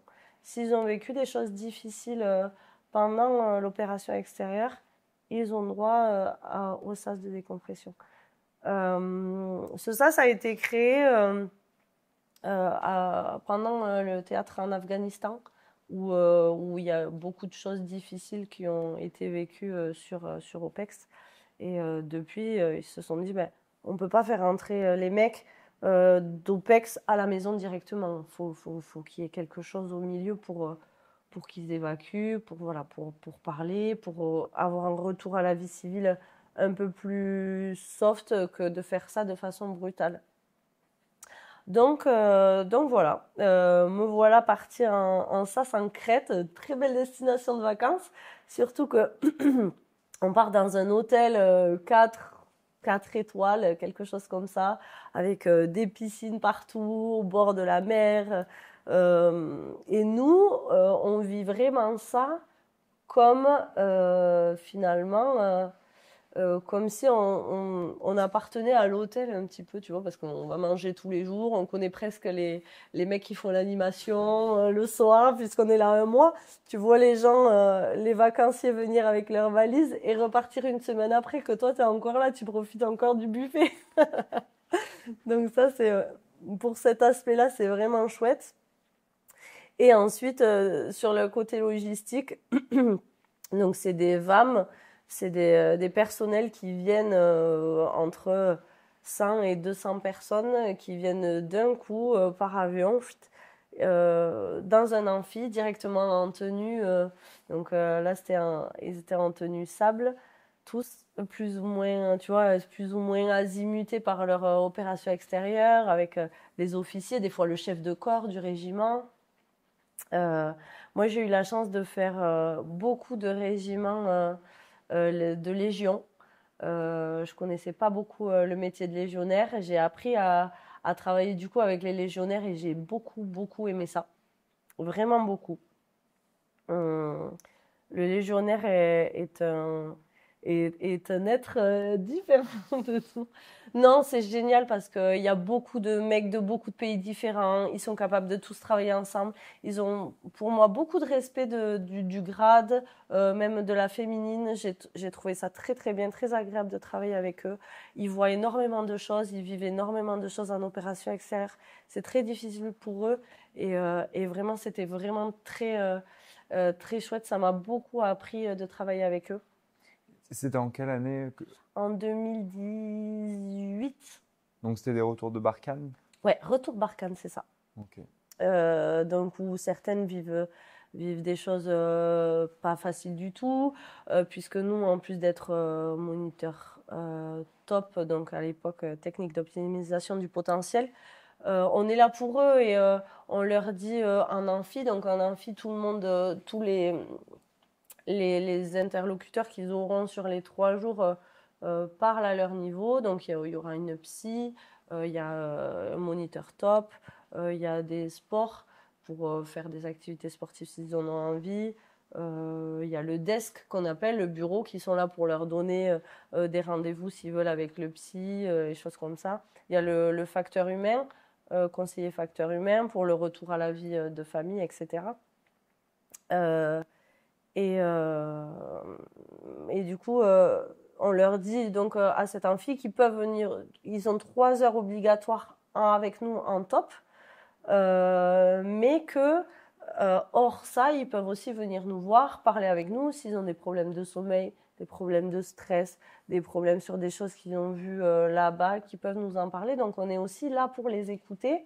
Il y a le psy, mais des fois le psy, ça fait un petit peu peur. Et nous, on est un peu plus, un peu plus avec eux, un peu plus proche d'eux. Et en revanche, on est aussi, nous, en relation avec le psy. S'il y a des choses qu'on voit qui nous mettent un petit peu la puce à l'oreille sur des choses qu'ils ont vécues, on peut aller voir la psy, peut-être donner le nom. Et si eux, ils voient quelque chose, parce qu'ils ont aussi 1 heure obligatoire avec le psy, mais en groupe, ils peuvent aller en parler. Et ils peuvent aussi prendre rendez-vous avec le psy en individuel, mais ça, c'est pas obligatoire. C'est vraiment libre à chacun et c'est lui qui prendra la décision ou non de faire cette démarche-là. Tu as vu des syndromes post-traumatiques Alors, sur ton SAS? moi, j'ai pas le droit de dire que c'est un syndrome post-traumatique. Oui, c'est au psychiatre. C'est au psy, voilà, parce que ça sort de mon champ de compétences. En revanche, oui, j'ai pu voir des choses qui pourraient faire référence à ça. Et du coup, dans ce cas-là, on en parle au psy. Mais les mecs ont aussi de grosses dettes de sommeil. Puisque quand tu vois, quand tu leur fais les cours, qui sont des cours de relaxation finalement, parce que alors les tops et l'orpha maintenant, on dit beaucoup que c'est de la relaxation, mais ce n'est pas que ça. Et vu que les mecs ont l'habitude de voir de la relaxation en SAS, ils associent les tops que à de la relaxation. Mais ce n'est pas que ça. Et du coup, quand ils font de la relaxation, il y en a qui s'endorment. Et il y en a plein qui s'endorment, il y en a qui ronflent. C'est génial parce que tu dois gérer le ronflement. Donc, tu sais que t'en entends un qui commence à ronfler, donc tu t'approches de lui pour continuer à parler pour que, hop, il se réveille un tout petit peu, il arrête de ronfler. Mais t'en as un autre là-bas qui commence à ronfler, donc tu commences à partir là-bas, à lever un tout petit peu le son de ta voix pour que lui se réveille un peu et ne réveille pas les autres. Enfin, c'est assez chouette comme chose à faire. Et certains, il y en a même un qui s'est endormi. On essaye de ne pas les réveiller trop brutalement. J'ai essayé de le réveiller 1 fois, 2 fois, parler un peu plus fort, à essayer de, tu sais, moi j'appuie sur le gros orteil un petit peu des fois, tu sais, pour les réveiller. Des fois, c'est un peu plus sensible que le reste du corps. Il ne se réveillait pas. J'ai dit, bah écoute, je vais le laisser là. Et du coup, je l'ai laissé et il a fait une sieste de 20 minutes comme ça. Il y en a beaucoup qui ont des vraies dettes de sommeil par rapport à leur opération extérieure. Ça, c'est rigolo. Et pour nous, c'est quand même quelque chose qui est très prenant et qui est très rythmé parce qu'on a 3, des fois 4 heures de top par jour. Parce que ben, les mecs, ils sont 200, mais ils sont découpés par groupe de 20, alors pas forcément en section. Et du coup, c'est très intense pour nous parce qu'on répète beaucoup la même chose. Ça nous demande aussi de la concentration parce qu'il faut qu'on gère notre rythme de parole, notre timbre de voix, la force de notre voix. Il ne faut pas parler trop fort. Il y a des choses aussi qu'on peut dire et des choses qu'il ne faut pas dire. Tu sais, des mots, quand tu dis vous êtes en contact avec le sol, et bien le mot contact, il ne faut pas le dire. Parce que contact, Oui. chez nous, à l'armée, c'est c'est la guerre, en fait. Contact, c'est on est prêt en mesure de. Donc, il y a des mots qu'il faut pas sortir. Des mots aussi qui peuvent faire sortir la personne et qui peuvent faire rigoler. Donc, on essaye de pas les sortir et de surtout les mecs militaires qui sont partis 4 mois. Il y a des choses qu'il faut, qu'il faut éviter. Donc, pour nous, ça nous demande aussi beaucoup de concentration. Et d'avoir ce rythme-là tous les jours pendant 4 heures, même si c'est que 4 heures, ou des fois un peu plus, ou des fois un peu moins, c'est quand même assez. Ça demande beaucoup de concentration et c'est assez fatigant. Mais c'est vraiment une très très belle mission. Que j'ai refaite aussi en France, puisqu'il y avait le Covid et du coup on avait décentralisé. Si je me souviens bien, je me souviens plus. C'était dans le sud-est. Je me souviens plus. On avait non, à Fréjus. Fréjus, ouais. On avait décentralisé les SAS à l'étranger et c'était à Fréjus, dans un IGESA, où on avait fait aussi un retour au PEX. Et là, c'était plus la latte, les hélicoptères. Et là, j'avais beaucoup d'officiers. Et c'est chouette aussi parce qu'on voit aussi des choses différentes. On voit que les officiers ont plus de mal à lâcher prise, que c'est plus facile avec eux de faire des séances en individuel parce qu'ils sont avec leur section, leur groupe, et du coup, ils ont encore ce statut de je suis le chef de section, j'ai mes mecs avec moi. Voilà, donc ils ont un peu plus de mal à se lâcher et on voit qu'avec ces profils-là, il faut fonctionner différemment et peut-être les voir en individuel. Super intéressant. Ouais. Et tu as eu le sentiment que ça avait un réel impact sur sur les militaires de passer ces 3 jours en SAS? Oui. Quand ils arrivent, en fait, ils n'ont pas spécialement envie d'être là. Certains, oui, mais certains pas du tout, parce que ils ont qu'une hâte, c'est de rentrer à la maison. Qu'est-ce qu'on va faire pendant 3 jours? En fait, on s'en fiche. J'ai envie de rentrer, de me poser, de voir ma famille. Ça fait déjà 4 mois que je suis partie. Et en fait, quand ils sortent de là, ils sont contents. D'ailleurs, ils remplissent un questionnaire de satisfaction. Nous, les tops, on est souvent très très bien notés parce que ça leur apporte énormément. Ça, on leur fait aussi une relaxation posturale qui leur aide pour la décontraction du rachis cervical et de toute la chaîne dorsale, puisque certains portent des charges lourdes, des sacs, etc. Et ça leur fait aussi énormément de bien. Et, euh, et ouais, ils ressortent contents, même si certains ont souvent un a priori ou n'ont pas trop envie. Quand ils ressortent, ça leur fait beaucoup de bien et ils sont contents de revenir. Quand ils Génial. refont d'autres OPEX, ouais, c'est chouette. Super. Et cette mission-là, donc, a duré 1 mois et demi, t'as beaucoup marqué, ça t'a beaucoup plu. Oui.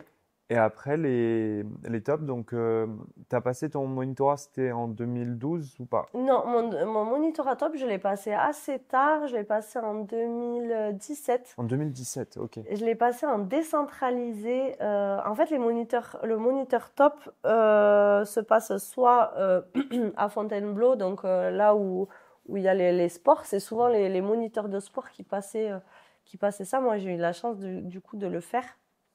Et moi, j'étais en décentralisé à Mont-Louis, donc au SNEC, là où j'ai passé mon stage commando d'ailleurs. Et, euh, et c'était vraiment bien parce que les activités support, puisqu'on fait du top, on a des activités support qui nous permettent à nous aussi de dépasser aussi nos limites, de toucher du doigt notre stress, de nous enlever certains sens pour voir un peu comment on est amené à réagir face à cette situation-là. C'est pas facile le moniteur top parce qu'on a un gros bouquin à apprendre par cœur de plus de 300 pages. On a un mémoire à rendre à la fin du cursus. On a une soutenance à l'oral à faire par rapport à ce mémoire-là. C'est quand même un des monitorats qui est les plus durs à avoir. Ok. Mais qui est vraiment très très intéressant. Moi, j'ai appris beaucoup de choses. J'aime beaucoup le côté psychologique et je l'aime encore de plus en plus. Et de faire ça à Mont-Louis, tu vois, on a fait de la piste d'audace les yeux fermés, les yeux bandés. On a fait aussi mur d'escalade les yeux bandés. On a fait du franchissement humide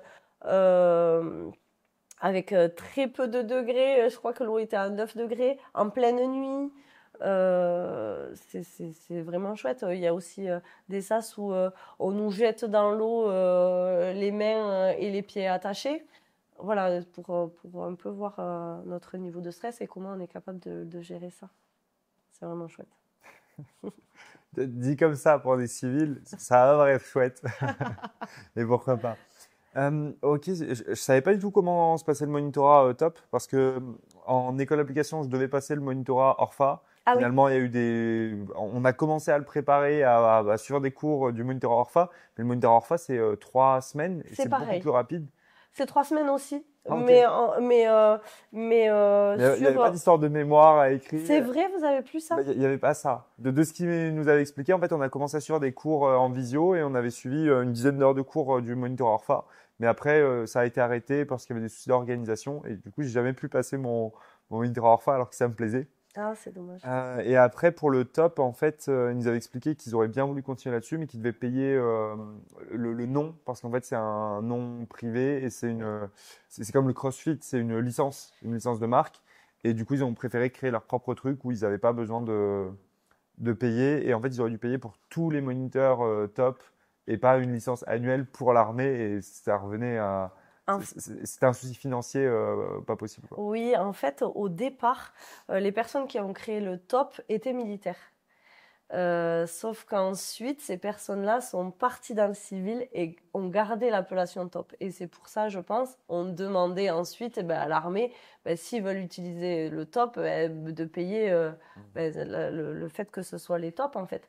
Donc, à l'armée, ils se sont dit, non. Donc, ils ont créé leur propre monitorat, donc l'ORFA, et qui est maintenant propre à l'armée que pour les militaires par les militaires. Voilà, donc tous les personnels qui étaient moniteurs top comme moi, déjà grâce au top qui est maintenant est devenu civil, j'ai pu m'orienter là-dedans dans le civil et du coup être préparateur mental dans le civil grâce à ma formation top qui est reconnue dans le civil. Malgré ça, pour pouvoir continuer à exercer au sein de l'armée, j'ai dû passer mon recyclage ORFA. Et ce qui est chouette, c'est qu'à chaque fois, j'ai de la chance parce que je passe dans des endroits géniaux. Et là, je suis passée à, comment ça s'appelle? Là où ils font un peu les stages commando de la gendarmerie. Satori?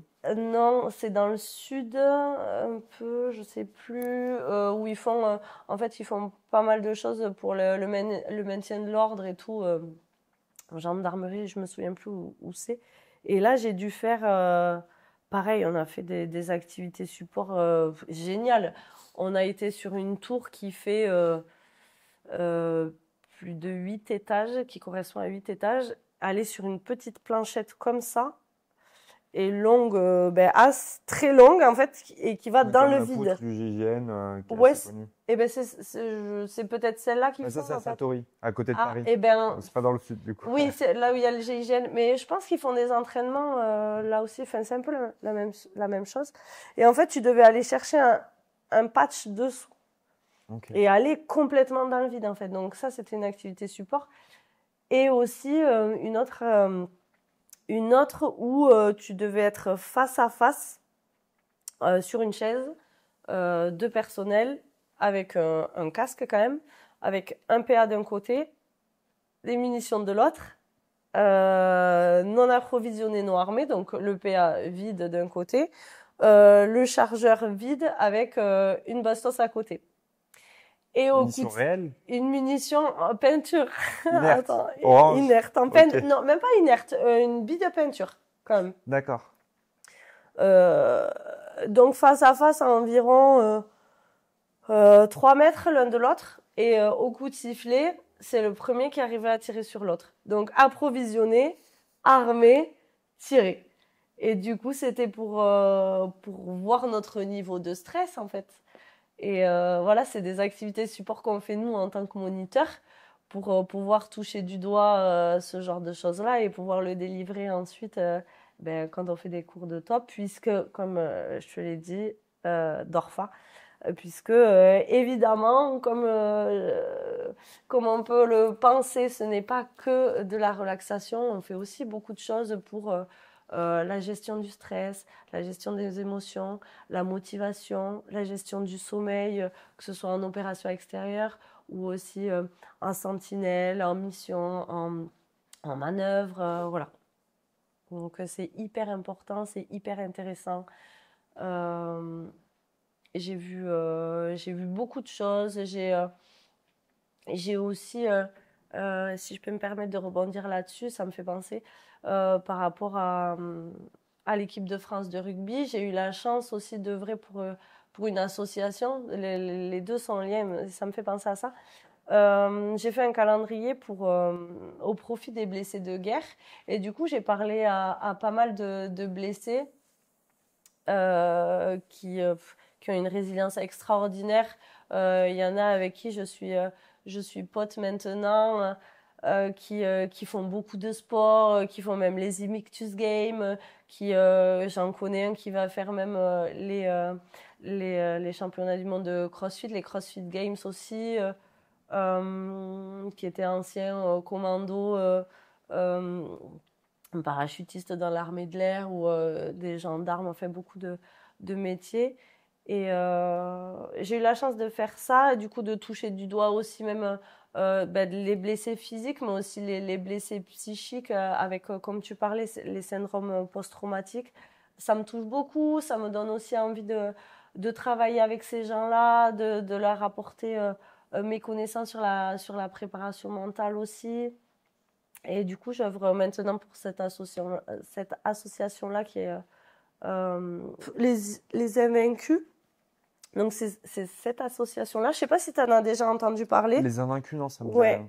En fait, qui est une association chouette qui œuvre pour les blessés de guerre, qui fait aussi pas mal, fait aussi pas mal d'activités sportives par rapport à ça, qui fait venir aussi des intervenants.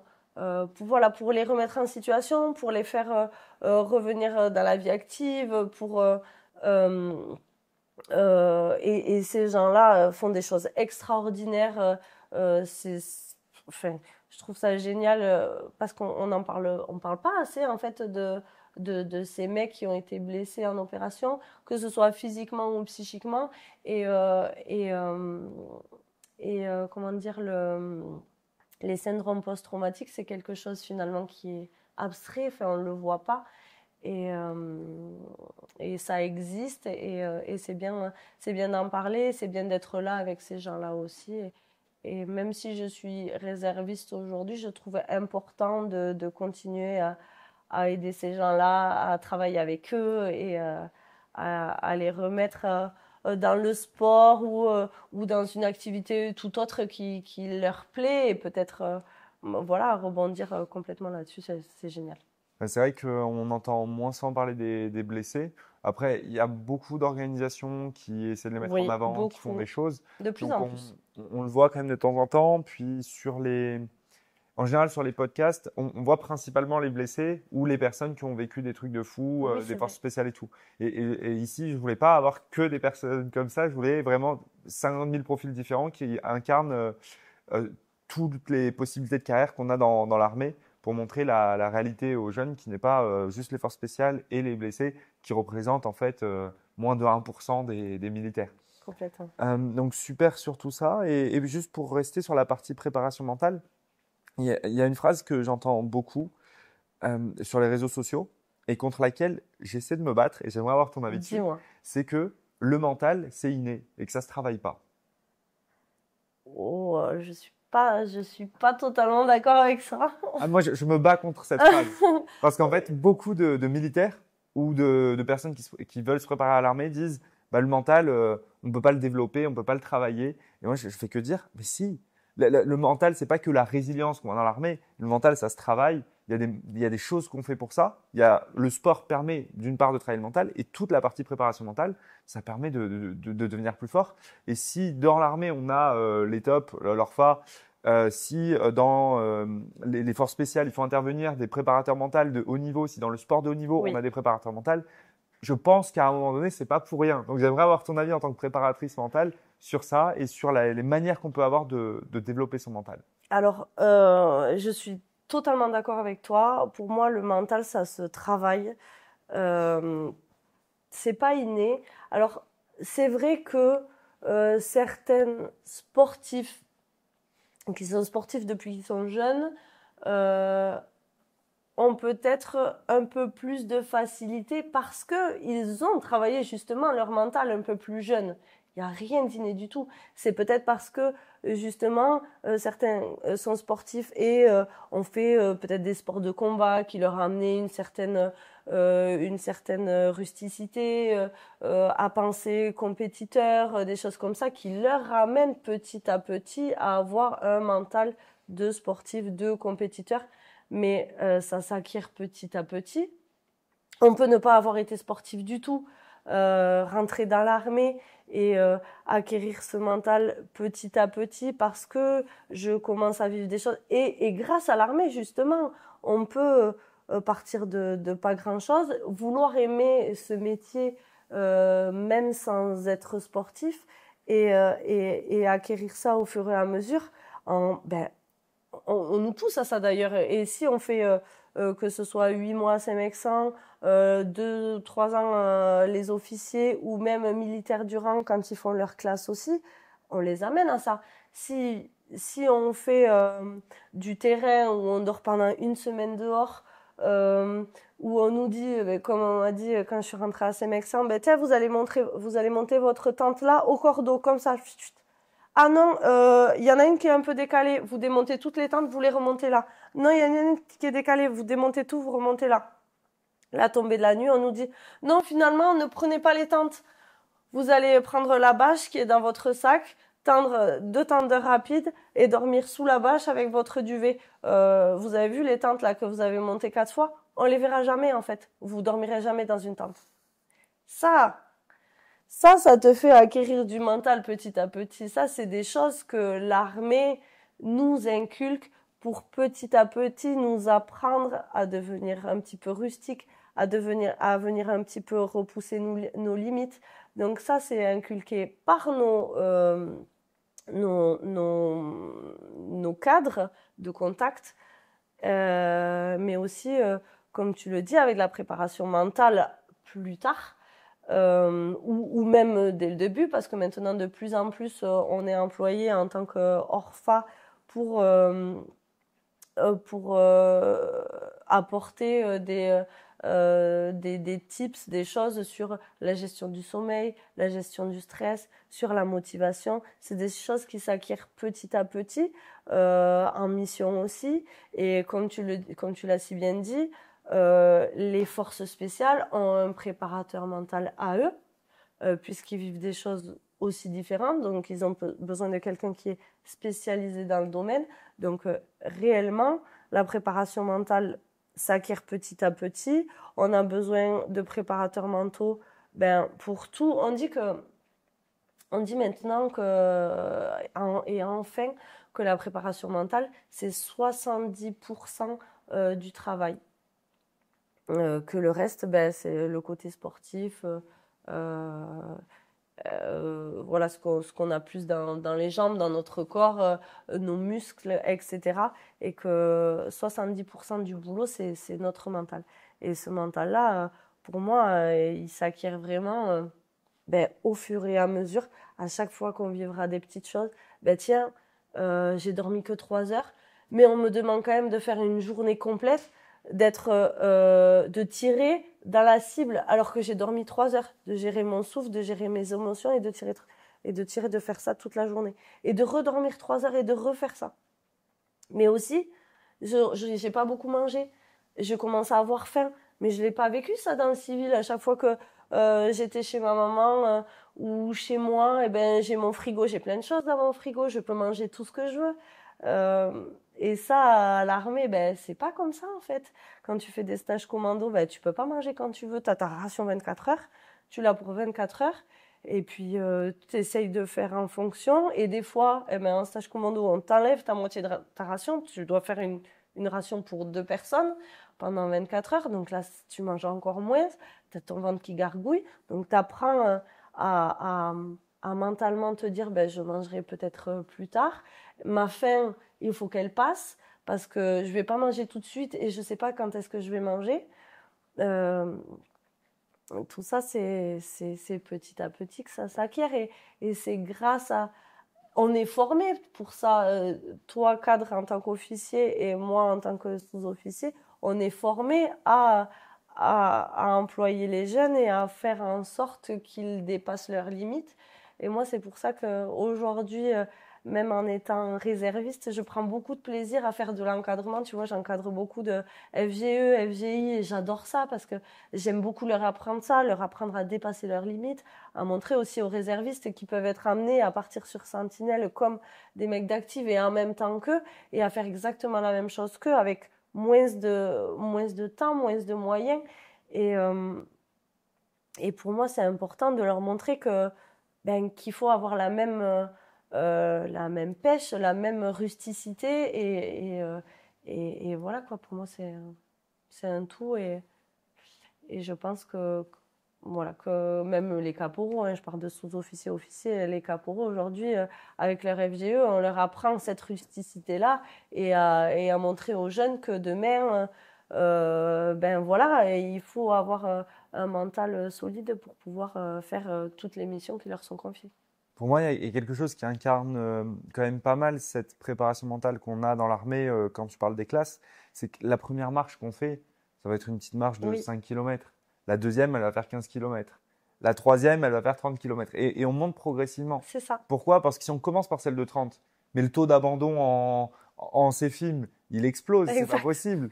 Et donc, là, tout ce que tu as dit, bah, moi, c'est ce que j'essaie de transmettre et j'espère que ça pourra aider à faire changer les mentalités sur la préparation mentale parce qu'aujourd'hui, dans l'armée, beaucoup de militaires pensent que c'est un peu du bullshit et résument le top à la relaxation. Et ça, c'est aussi un problème qu'on a et qui fait que on a du mal à travailler là-dessus, hormis dans des unités spécialisées ou dans le haut niveau, quoi. Dans le haut niveau, c'est quelque chose de naturel, on sait qu'il faut le faire. Moi, j'ai grandi dans le sport de haut niveau, j'ai commencé par ça, et donc forcément, j'avais un préparateur mental à 7 ans. Je faisais des séances chaque semaine où on faisait de la relaxation, du travail d'objectif, de la visualisation de Exactement. réussite. Et on faisait ce genre de trucs-là, j'avais 7 ans. Donc aujourd'hui, c'est normal que, pour moi, c'est surnaturel, mais pour beaucoup de personnes, ça l'est pas du tout, et c'est compliqué de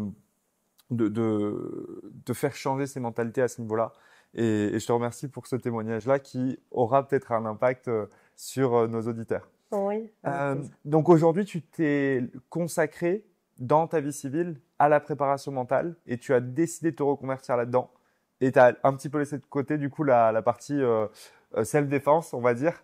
Et tu t'es consacré à ça. Comment est-ce que ça se passe? Qu'est-ce qui t'a amené à continuer sur cette voie-là?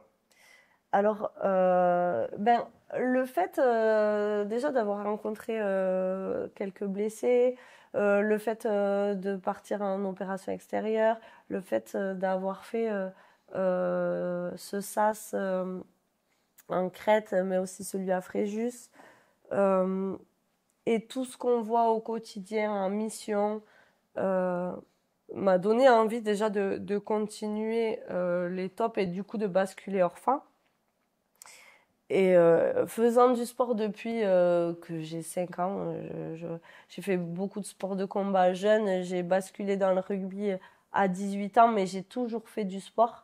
Et, euh, et pour moi, le mental, c'est ce qui m'a permis pour moi de réussir dans ma vie.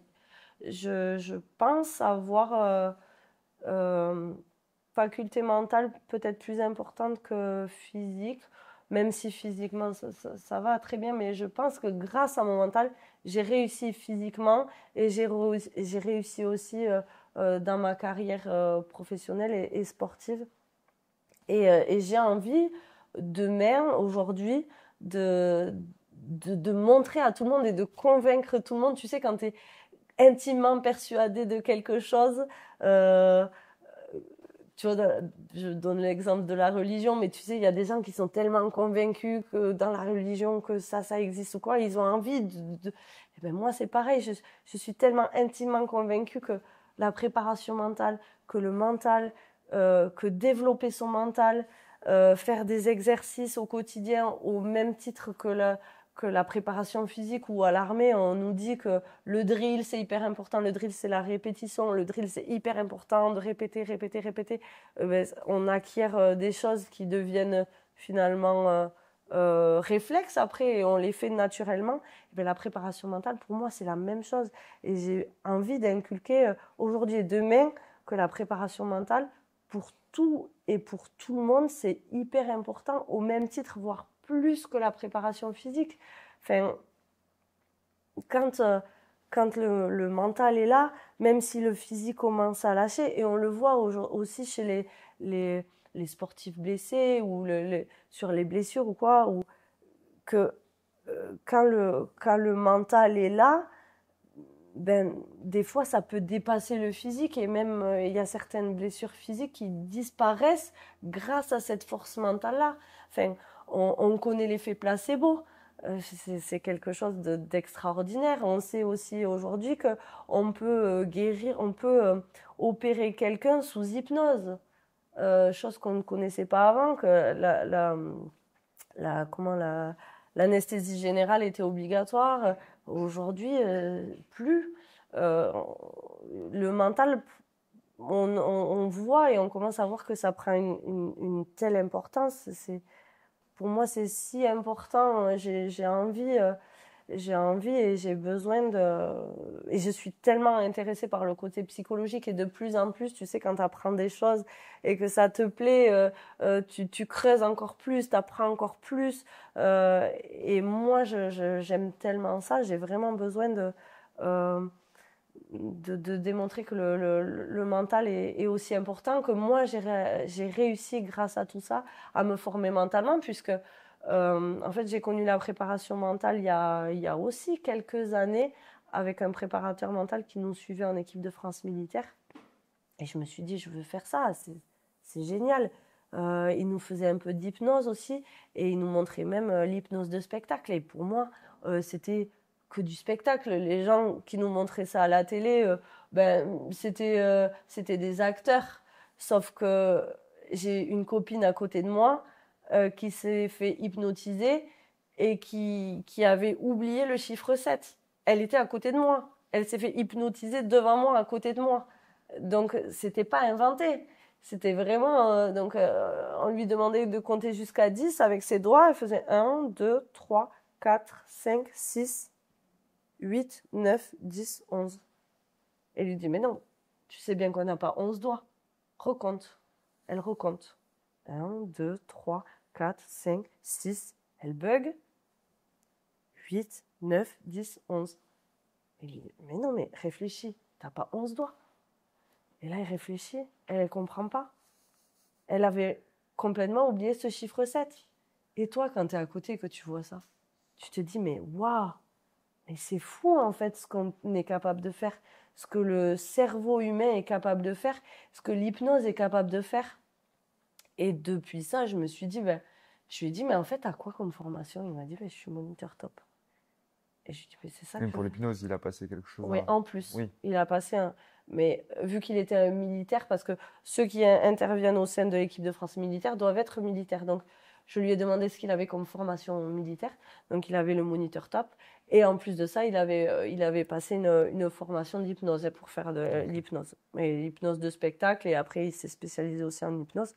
Mais c'est grâce à lui que j'ai voulu faire du top au départ. Je me suis dit, mais c'est incroyable ce qu'on est capable de faire.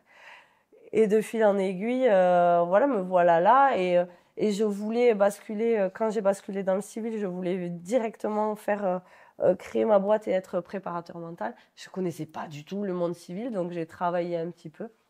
Et là, je me suis lancée complètement à mon compte. J'ai envie de travailler pour le sportif, peut-être essentiellement pour le rugbyman, parce que rugbyman et woman, hein, parce que je fais du rugby, c'est un sport que je connais très bien. Je sais comment ça fonctionne, je connais les qualités, les défauts de ce sport-là, je sais là où c'est difficile, là où c'est facile. Je connais toutes les ficelles. Ça va faire 18 ans que je joue au rugby, j'ai joué à bon niveau, donc il y a pas mal de choses que je connais. Et aussi, j'aimerais travailler avec l'entreprise pour ce côté cohésion, tu sais, parce que l'armée m'a apporté ça et ça aussi, j'ai envie de le délivrer et de montrer aux gens qu'avec la cohésion d'équipe, avec la motivation, peut-être la gestion du stress aussi en entreprise, il y a beaucoup de choses, il y aurait tellement de choses à voir et à délivrer à tant de monde. Et tu as lancé ton entreprise il y a combien de temps? Pardon? Tu as lancé ton entreprise il y a combien de temps? Janvier. En janvier? Oui, donc là, c'est tout récent. Oui, c'est tout récent. Okay. Et tu as prévu du coup de faire des interventions avec des clubs de rugby ou peut-être essayer de trouver un contrat sur du long terme avec une seule équipe de rugby? Qu'est-ce que tu as en tête? J'aimerais bien faire de l'individuel. Là, pour l'instant, je fais beaucoup d'individuel et je trouve ça génial de travailler en individuel. J'ai aussi des jeunes et j'ai pas que du rugbyman pour l'instant. Je sais que j'ai une petite gymnaste qui ne l'est plus maintenant, qui fait autre chose, mais qui est jeune et je trouve ça génial de travailler avec des jeunes. Je prends énormément de plaisir que je connaissais pas puisque à l'armée, je faisais que de l'adulte. Et donc dans le civil, de voir ça, c'est génial. Donc j'aimerais continuer l'individuel sur du sportif et sur du rugby essentiellement. Mais j'aimerais aussi, comme tu dis, faire du club. Alors, être affilié à un club, ce serait génial. J'aimerais aussi faire de la conférence, tu vois, dans certains clubs, faire pas mal de choses avec peut-être plusieurs clubs autour de ma région, peut-être même aller dans d'autres endroits, peut-être suivre des équipes un peu plus ponctuellement, faire des interventions de temps en temps dans certains clubs. Ce serait chouette, c'est vraiment quelque chose qui me plairait énormément, qui m'animait énormément. Voilà, c'est vraiment pour moi, ben, c'est ce que je veux faire demain et je prendrai ça comme... Je prends ça pas comme un métier en fait, comme une passion que je délivrerai aux autres, que je délivre aux autres et leur montrer à quel point la préparation mentale est importante pour eux comme elle l'a été pour moi et comme elle l'est pour beaucoup finalement, puisqu'avant c'était un peu tabou, je pense, de parler de son cerveau, du fait qu'on fasse attention à son cerveau, parce que on nous prenait peut-être pour des fous. Ben, si je vais voir un psy, je suis fou en fait. Sauf que non, Teddy Riner a été voir un psy ben, depuis qu'il est jeune pour faire sa préparation mentale pour son sport et il a très bien réussi. C'est une preuve et un exemple en ce sens-là. Et il y en aurait beaucoup d'autres. J'en ai plein à te citer un exemple, mais En tout cas, c'est une incroyable reconversion qui reste dans la continuité de ce que tu as pu faire. oui. Ah bon, il manque le côté sport de combat. Peut-être que tu peux mêler les deux de temps en temps, on va C'est que dire. j'ai pensé. Et bon, plus compliqué. En tout cas, trop bien pour ça. Est-ce que tu as des conseils pour terminer cette rencontre aux jeunes qui nous écoutent pour leur donner des petites astuces pour poursuivre leurs rêves, réussir à rentrer dans l'armée et aller là où ils souhaitent aller? Le premier conseil que je donnerais, ce serait de ne pas se poser beaucoup de questions. Euh, si vous avez une envie, il faut la suivre et ne pas avoir de regrets. Pour moi, c'est la chose la plus importante dans la vie. C'est voilà, suivre ce qu'on a envie de faire, ce qu'on aime faire et ne pas avoir de regrets. Donc, si demain, tu as envie de rentrer à l'armée, mais que tu hésites parce que tes parents, parce que ta famille, parce que machin, demande-toi si dans 5 ans ou dans 10 ans, eh ben, tu regretterais ne pas y être rentré. Si ta réponse est oui, fonce, rentre en fait. N'aie aucun regret et te pose pas de questions. Et il y aura toujours une place pour toi. Même si tu restes 2 ans parce que ben, finalement ça te plaît pas, ben, c'est pas grave. C'est pas fait pour tout le monde l'armée, on en est conscient. C'est comme ça, c'est une vraie vocation. Mais si tu as envie, fais-le. Et aussi, maintenant, il y a beaucoup de supports pour savoir quelle spécialité est faite pour qui, pourquoi. Il y a beaucoup de gens que tu peux rencontrer, poser des questions pour savoir quelle spécialité et peut-être ne pas faire la même erreur que moi. Voilà, c'est important de beaucoup se renseigner. Toi, tu travailles très bien pour ça, en plus, à essayer d'aider les jeunes voilà, à trouver leur voie. Et je trouve ça hyper important d'avoir des personnes comme ça aujourd'hui qui puissent nous aider, comme hier on n'a pas eu et on aurait peut-être eu besoin de ça. Il faut s'en servir et surtout, voilà, aucun regret, ce serait vraiment mon mot de vraiment foncer et d'y aller si on a cette envie qui est pour moi un des plus beaux métiers du monde. Génial, merci pour ce conseil. Est-ce que tu as un modèle de force mentale, un modèle qui t'a inspiré? Euh, Tu sais, alors, je sais pas si j'ai un modèle au niveau de la force mentale. J'ai jamais eu Quelqu'un vraiment. qui t'a inspiré pour avancer? J'ai jamais eu vraiment de modèle. Enfin, c'est vrai que petit à petit, tu sais, quand tu rentres dans un truc, tu réfléchis à te dire, ben, tiens, lui, il a réussi, pourquoi moi, je réussirais pas?